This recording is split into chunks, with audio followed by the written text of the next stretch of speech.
है आबरू महासंग्राम चाहिए। आज कल युग में राम भक्तों को अपना राम चाहिए। अब अयोध्या में राम मंदिर का निर्माण चाहिए।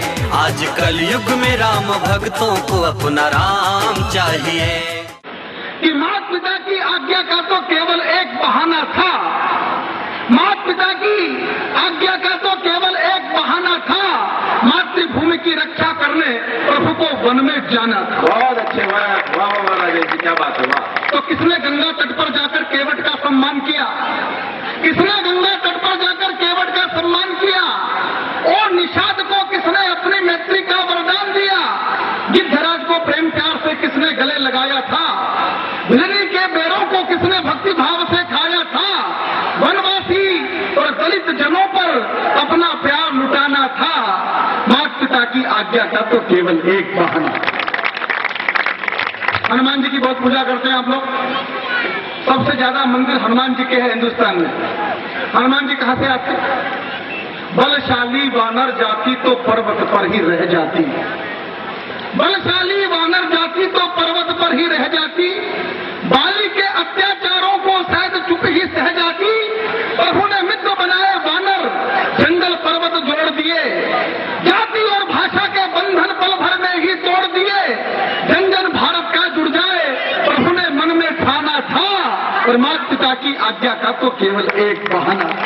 बहुत अच्छा है राजेश जी, बहुत। आतंकवाद की बात होती है, ये रामलीला आतंकवाद के खिलाफ सबसे बड़ी रामकथा। तो यही सत्य है कि माता पिता की आज्ञा तो बस एक बहाना था, मातृभूमि की रक्षा हेतु प्रभु को वन में जाना था।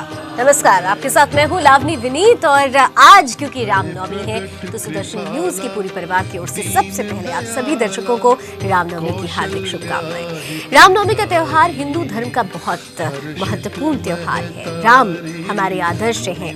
राम राज की संकल्पना और परिकल्पना पर हमारा देश आधारित है और उन्हीं राम की आज खासतौर से उनका जन्म उत्सव मना रहे हैं पूरे देश भर में। रामनवमी के साथ ही माँ दुर्गा की उपासना भी हो रही है क्योंकि माँ दुर्गा के नवरात्रों का समापन है और ये कहा जाता है कि भगवान श्री राम ने धर्म युद्ध में विजय पाने के लिए देवी दुर्गा की पूजा अर्चना की थी। देवी दुर्गा से उन्हें असीम शक्ति प्राप्त हुई। पौराणिक ग्रंथों के अनुसार भी रामनवमी के स्वयं भगवान विष्णु ने भगवान राम के रूप में इस दिन जन्म लिया था और यही वजह है कि पूरे देश भर में रामनवमी बड़े ही हर्षोल्लास के साथ मनाई जा रही है।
तो शक्ति और आदर्श के सम्मिलित स्वरूप की उपासना करते हैं रामनवमी के दिन हम। और हम देखते हैं कि जब हम श्री राम की बात करते हैं, राम नाम ही लेते हैं, तो संपूर्ण चरित्र निर्माण का एक आदर्श हमारे सामने होता है, समर्पण का भाव हमारे सामने होता है और जिस आधार पर हमारा जीवन टिका है वो आधार हमारे सामने होता है।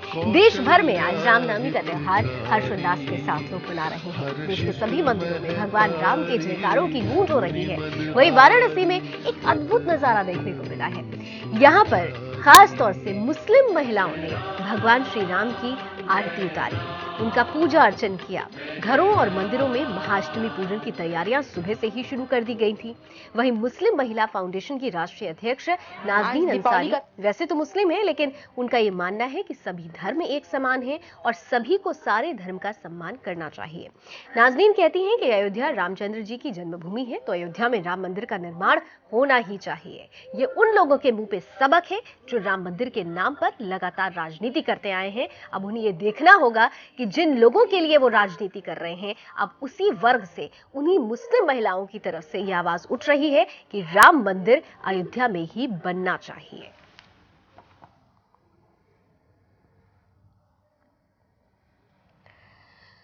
तो वाराणसी में खासतौर से मुस्लिम महिलाओं ने आज के दिन प्रभु श्री राम की पूजा अर्चना की है, आरती उतारी है, श्रृंगार किया है और उनका ये कहना है कि सभी धर्म समान हैं और खासतौर से जब आज श्री राम के आदर्श की सबसे ज्यादा जरूरत है हमारे देश में, ऐसे में मुस्लिम महिलाओं का आगे आकर कहना कि अयोध्या में श्री राम का ही मंदिर बनना चाहिए, उन लोगों के मुंह पे एक बड़ा तमाचा है जो राम मंदिर के नाम पर आज तक अपनी राजनीतिक रोटियां सेकते आए हैं।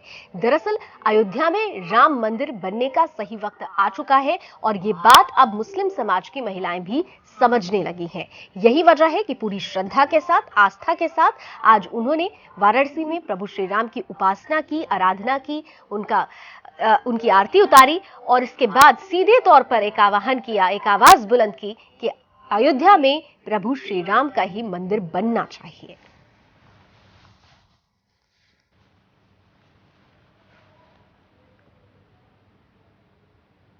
विष्णु को भगवान का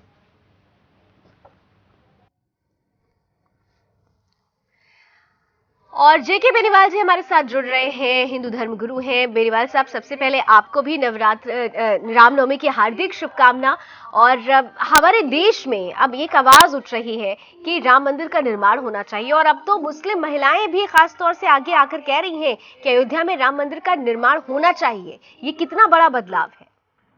देखिए रामनी जी, सबसे बड़ी बात तो मैं आपको बताऊं, सबसे पहले तो रामनवमी की शुभकामनाएं। भगवान राम शब्द का ही अर्थ ही है, राम माने संसार, मैं माने सबसे बड़ा, यानी बड़े से भी बड़ा, सबका शासक।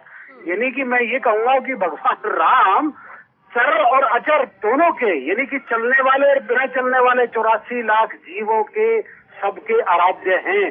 भगवान राम, एक राम, वो जीवों की हैं। वो करे मनुष्य तो कौन कहे, जीव क्या कहेगा, कीट पतंग सब वृक्ष आदि तो भगवान राम के आराध्य हैं, सब उनके जीव। नंबर 1। नंबर 2, जो बात आप ये बात करें वाराणसी में, अभी आपने रिपोर्ट में बात कर रहे थे कि वाराणसी में मुस्लिम महिलाओं ने भी उनका जो आज अर्चना पूजा की है। अरे उनकी तो अर्चना पूजा ब्रह्मा विष्णु शंकर 24 घंटे करते हैं। हे भगवान, हमें बुद्धि देते रहना, तो हमारी सृष्टि को चलाते हैं, हमें चलाते हैं। आज अयोध्या में राम मंदिर वहाँ बनेगा, वो तो भगवान राम ही बनेंगे। दूसरी बात आपको बता दूं मैं राम के बारे में, वहाँ अयोध्या में अगर कोई नहीं गया है तो मेरे भाई लोग वहाँ जाके देख लें।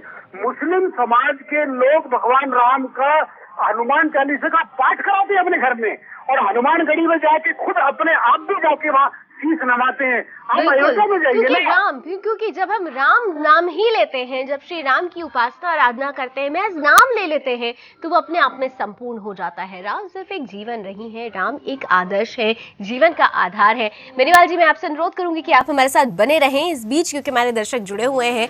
रामनवमी का पर्व है, नवरात्रि के पावन पर्व का आज नवा दिन भी है। एक और रामनवमी है, दूसरे नवरात्र चल रहे थे, आज समापन का दिन है, नवा दिन है। और आज माँ सिद्धिदात्री की पूजा भी हो रही है देश भर में। माँ सिद्धिदात्री सभी प्रकार की सिद्धियों को देने वाली हैं और इसीलिए सिद्धिदात्री उन्हें कहा जाता है। और ये कहा जाता है कि माँ सिद्धिदात्री की पूजा करने से रुके हुए हर काम पूरे हो जाते हैं और हर काम में सिद्धि भी मिलती है।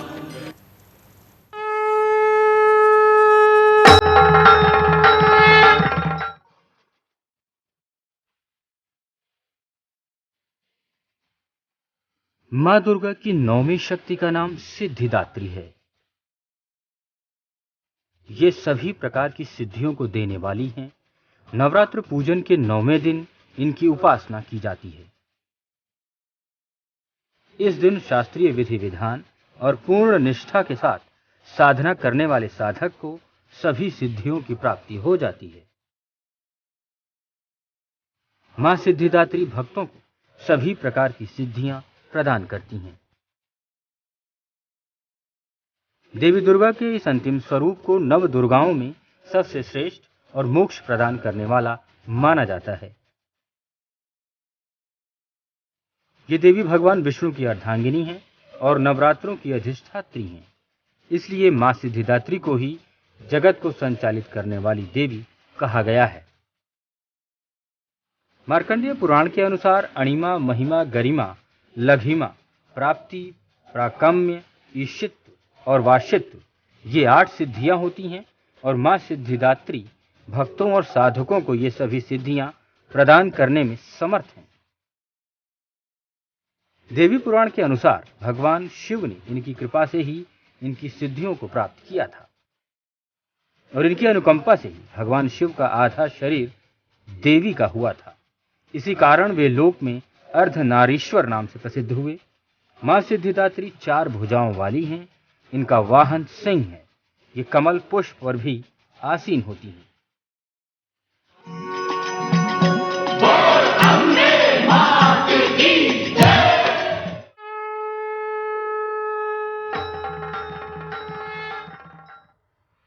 और जेके बेनीवाल जी धर्मगुरु हमारे साथ जुड़े हुए हैं। बेनीवाल जी, जहां एक ओर श्री राम की आराधना, वहीं दूसरी ओर शक्ति की उपासना, ये जो एक समन्वय है, ये एक समन्वित रूप की जो हम अर्चना करते हैं, कितना महत्वपूर्ण है हमारे लिए और कितनी जरूरत है हमारे जीवन के लिए? मैं लावणी जी आपको बता दूं, शायद दर्शक इसको सुन के बड़े उत्साहित रहेंगे कि मैं एक ऐसी बात आपको बताने जा रहा हूँ। जरा ध्यानपूर्वक सुनिएगा, बिल्कुल एक एक शब्द। मैं आपको बता दूं कि जो सीता माँ है, वो सीता माँ ही शक्ति का स्वरूप है। और सीता माँ वो नहीं है जो सीता माँ, ये राम और सीता दो चीज अलग पर्सनैलिटी नहीं है। राम ही सीता है, सीता ही राम है। वो पुरुष रूप उनका सीता का राम बन जाता है, राम का सीता बन जाता है। और वही द्वापर में आए थे, वही द्वापर में राधा कृष्ण बन के आए थे। ये तत्व है, सबसे बड़ा तत्व सीता माँ का है। और अगर जब किसी को देखना है तो अगर जब मेरे हिंदू क्या, मेरे समस्त मेरे भाई कोई भी हो, हिंदू मुस्लिम सिख ईसाई कोई हो, चित्रकूट में जाके देखें, जहाँ भगवान 11.5 बरस तक वहाँ रहे थे, उनमें एक गुफा है। और काल रात्रि देवी वहाँ पर माँ सीता वहाँ स्नान करती थी, रहती थी। वहाँ पे कालिंदी नदी आके अपने आप चरण स्पर्श करती थी वहाँ पे।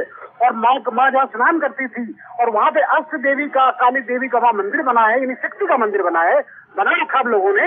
वो शक्ति, वो वहाँ पे धनुष है, सब कुछ है। अब जाके देखे हमारे देश के अंदर भगवान इसीलिए यहाँ आते अवतरित होके, उनका मकसद यही होता है कि जीवों का कल्याण करें और अपने धाम, अपनी लीला, अपने गुण सब छोड़ के जाएं, ताकि हम उनका अवलंब लेके उनकी उपासना करके उनको प्राप्त कर सके।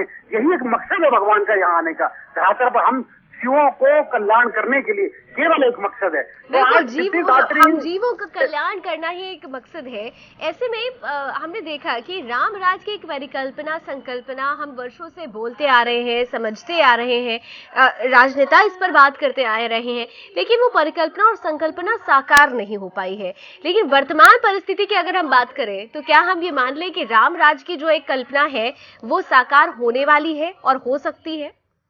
देखिए, आपको बता दूं, हमारे यहाँ पे 4 युग होते हैं। चारों युगों में हर बार जो है पहले सतयुग आता है, फिर त्रेता आता है, फिर द्वापर आता है, फिर कलयुग आता है। और ये चारों युग बदलते रहते हैं। अनंत जन्म बीत चुके हम लोगों को। ये मानव देह तो बड़ा कबू करुणा करके नर देते, वो नर का जो है शरीर देते हैं भगवान, करुणा करके कल्पों के बाद में।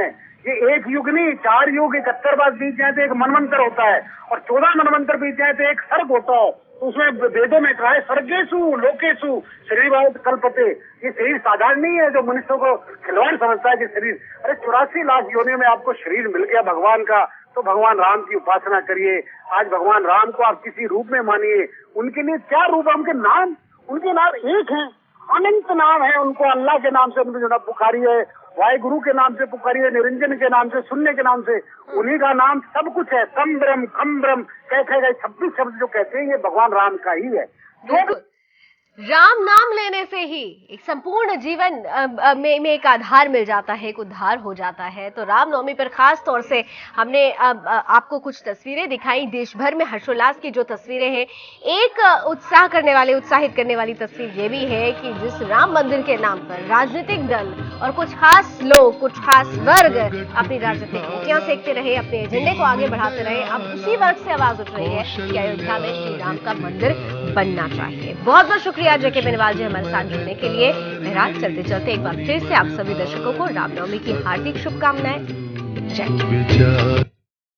जा रही है आबरू महासंग्राम चाहिए, आज कल युग में राम भक्तों को अपना राम चाहिए। अब अयोध्या में राम मंदिर का निर्माण चाहिए, आज कल युग में राम भक्तों को अपना राम चाहिए।